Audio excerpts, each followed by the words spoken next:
Jordan Peterson has become a phenomenon. That's not an overstatement. Trending #1 on Twitter. You're a mean, mad white man. Jordan Peterson is the most misunderstood and misinterpreted guy in the world. You're saying that women aren't intelligent enough to run these top companies? No, I didn't say that at all. He doesn't like conflict. He's a very soft-hearted, compassionate person. He talked about how females were the essence of chaos. You've done something that has made people upset. And that went viral. His video is blowing up online, getting over 250 million views. I was Jordan Peterson's strongest supporter. Now, I think he's dangerous. My job was threatened, my reputation was threatened, and Tammy got really sick. I've been an advocate for people to put their lives together. My life has fallen apart. His wife was essentially dying right in front of his eyes. Why were people attacking him in his weakest moment? I thought I was going to die every minute of every day for about 2 years. My wife, we've been isolated from each other for a long time. I've known her since I was 8. He was about to lose everything he loved in life. I pretty much fell in love with her right away. What the hell happened? We were told something near 100% fatality rate. I hate conflict, so why do I have it all the time? One day I was delivering papers over to her house, and she was about 14, I think, so I would have been about 13, and she was sitting at the table with her friend. She was talking about marriage, and she said, when I get married, I'm never going to take my husband's name. She said, I'll have to marry some wimp, and I was in the porch, and she looked at me, and she said, want to get married, Jordan? And then they both cackled away. I've known her since I was 8. She lived right across from me, and I pretty much fell in love with her right away. And I think she probably knew that right away. We spent a lot of time together when we were little kids. And so I really liked that. And all the boys were in love with her.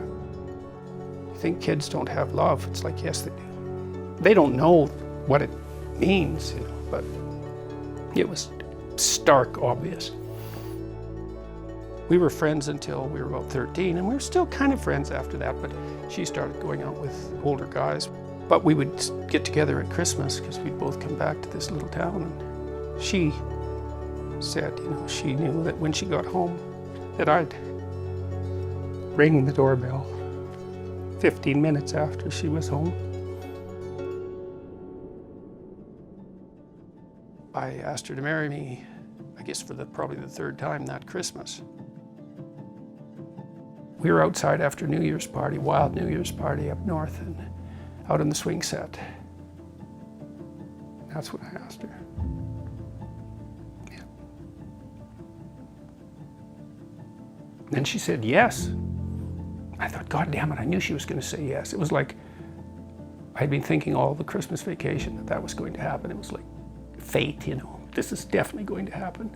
Then I asked her and she said yes. And I said I was going out with someone else, and she lived somewhere else and was in a relationship with someone else. It's like, okay, now what happens? But her parents came out to Ottawa, picked her up. She broke up with the guy she was with. They put her on my doorstep, so to speak. They were actually happy about me. You think, well, you get married and you live happily ever after. But there are times in your life when you're not going to be happy. I had my own problems start to develop, and I got unbelievably ill. And I went to see the doctor, and he gave me some sleeping pills because I hadn't slept at all, as far as I could tell, for weeks. I couldn't stand up. I was ice cold. My blood pressure dropped, and I was fainting. So I took these anti-anxiety pills, and I fell asleep. And so I kept taking them. And then all sorts of things compounded out of that, but I don't know why, really. My daughter and my son-in-law both got sick at the same time, same day. Just a cataclysm of catastrophic health issues, which we've had continually. It was certainly stressful when that happened, because that's when all that political catastrophe enveloped me. And that was extremely stressful, and at the same time the College of Psychologists was on my back, and so was the CRA. So my job was threatened, my reputation was threatened, my practice was threatened, my finances were under investigation, and Tammy got really sick. She went and had her surgery, and then we were informed the easily treatable and non-dangerous, slow-growing malignancy that we were told she had was, in fact, something fast-growing with something near 100% fatality rate within a year, regardless of treatment. And things just fell apart more and more. I continued my sort of downhill spiral and ended up in a clinic. My family has been trying to puzzle out why I've become so ill. I've been an advocate for people to put their lives together. And of course, my life has fallen apart. And so you might ask yourself, well, are you aware of the irony of that? And the answer to that is, well, absolutely. You know, it's shameful. I feel that frequently.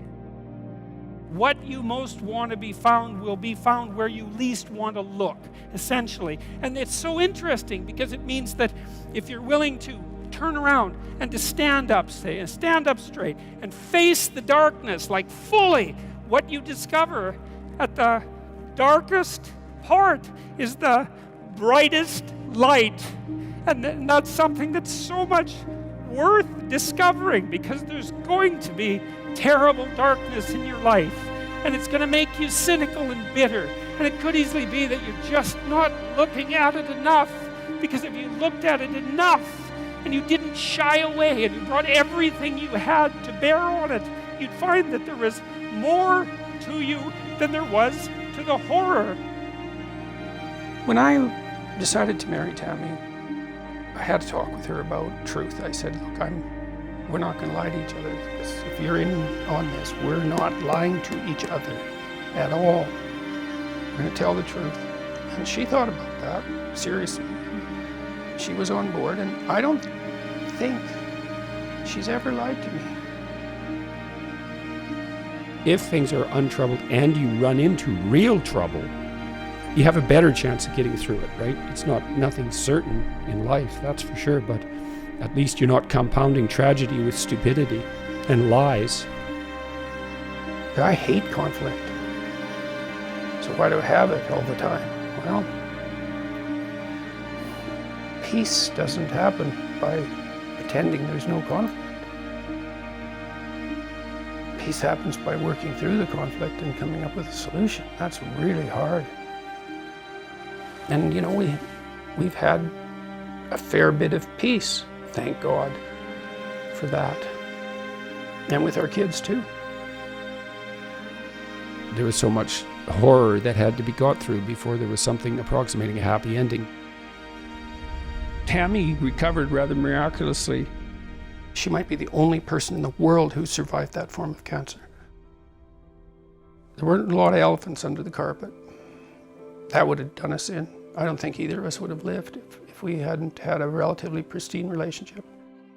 Everything has got so surreal, and I've been so sick that we've kind of had to figure out how much I can tolerate, and so she helps me figure out what my limits are or should be, and that was extremely helpful. It's helpful now. She's protecting her whole family by doing that in some sense. She's kind of unstoppable.